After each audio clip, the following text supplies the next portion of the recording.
আসার কথা ছিল, কিন্তু আমরা দেখছি যে হাইকোর্ট থেকে রিটের এই পরিপ্রেক্ষিতে একদম ডাকসুকে একদম স্থগিত করে দেওয়া হয়েছে। আমি একজন প্রার্থী হিসেবে আগামী 9 সেপ্টেম্বরের অনুষ্ঠিতব্য ডাকসুর জন্য প্রিপারেশন নিয়ে কাজ করে যাচ্ছিলাম, মাঠে ছিলাম এতদিন ধরে এবং মাঠে থাকবো বলে প্রিপারেশন নিচ্ছি। আমি একজন প্রার্থী হিসেবে এই মুহূর্তে কী করবো? আমার কান্না পাচ্ছে যখন আমি দেখতেছি যে ডাকসু বন্ধ হয়ে যাচ্ছে এতদিনের পরে, জুলাই গণঅভ্যুত্থানের পরে।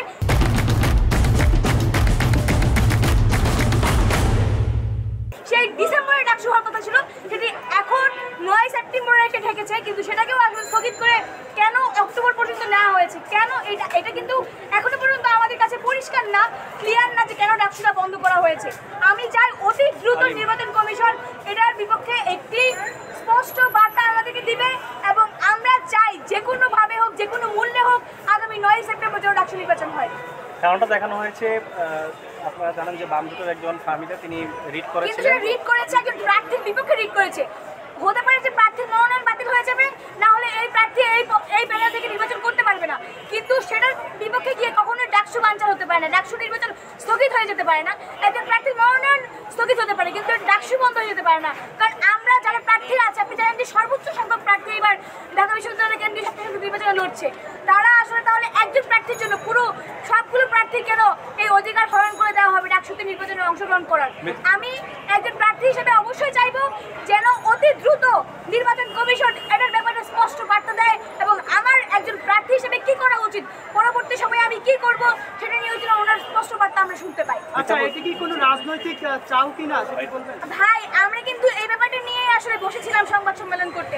আমরা এসেছিলাম যে সারা দেশে যে উদ্ভূত পরিস্থিতি তৈরি হয়েছে, বাকৃবি বলেন, চবি বলেন, রাবি বলেন, প্রত্যেক জায়গায় কিন্তু অস্থির পরিস্থিতি তৈরি হয়েছে। দুদিন আগে আমাদের নুরু ভাইকে মারা হয়েছে। আসলে এই ডাকসু বানচালের এই সংখ্যাটা নিয়ে আসলে আমরা সংবাদ সম্মেলনে বসেছিলাম, কিন্তু আমরা দেখতে পাচ্ছি যে এই সংবাদ সম্মেলন শুরু করার আগে ডাকসু বন্ধ হয়ে গিয়েছে, মানে আমাদের সংখ্যা বাস্তবায়ন হয়ে গিয়েছে। আমরা সংখ্যার জায়গায় যেটা নিয়ে এসেছিলাম সেটা অলরেডি বাস্তবায়ন হয়ে গিয়েছে।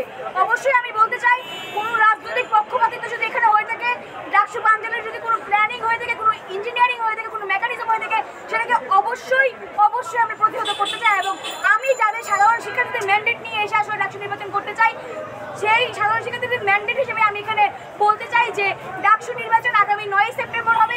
সেটা কিভাবে হবে আমরা আদায় করে নিব ইনশাআল্লাহ। এর আগে ছাত্রদল যখন রিট করেছে, ছাত্রদলের যিনি তামির বাড়ি হামিদ, তিনি কিন্তু জানিয়েছিলেন যে নির্বাচন বানচালের একটা প্রক্রিয়া চলছে, আসলে তারা আশঙ্কা করছিলেন। আজকেও দেখেছি তিনি এই কথা বলেছেন সকালের দিকে। আসলে কি মনে করছেন বিষয়টা? আমরা তো বললাম যে সারা দেশে যে পরিস্থিতি আসলে তৈরি হয়ে রয়েছিল, এবং আপনি দেখেন যে আমরা দেখেছি যে SM ফরহাদের যে রিটটি করা হয়েছে, যেটি আসলে শামসুন্নাহার হলের একজন শিক্ষার্থী করেছেন, সেটা আমরা বারবার বলছি যে এই রিটের পরিপ্রেক্ষিতে একজনের মনোনয়ন বাতিল হতে পারত, একজনের প্রার্থীতা স্থগিত হতে পারত, কিন্তু পুরো ডাকসু বানচাল হয়েছে, তার মানে অবশ্যই সেখানে কোনো রাজনৈতিক ইন্ধন রয়েছে। আমরা চাই কোনো মদতপুষ্টতায়, কোনো রাজনৈতিক পক্ষপাতিত্বমূলক আচরণ যেন নির্বাচন কমিশন না করে এবং নির্বাচন কমিশন অতি দ্রুত এটা স্পষ্ট বার্তা দেবে বলে আশা করি। ধন্যবাদ সবাইকে।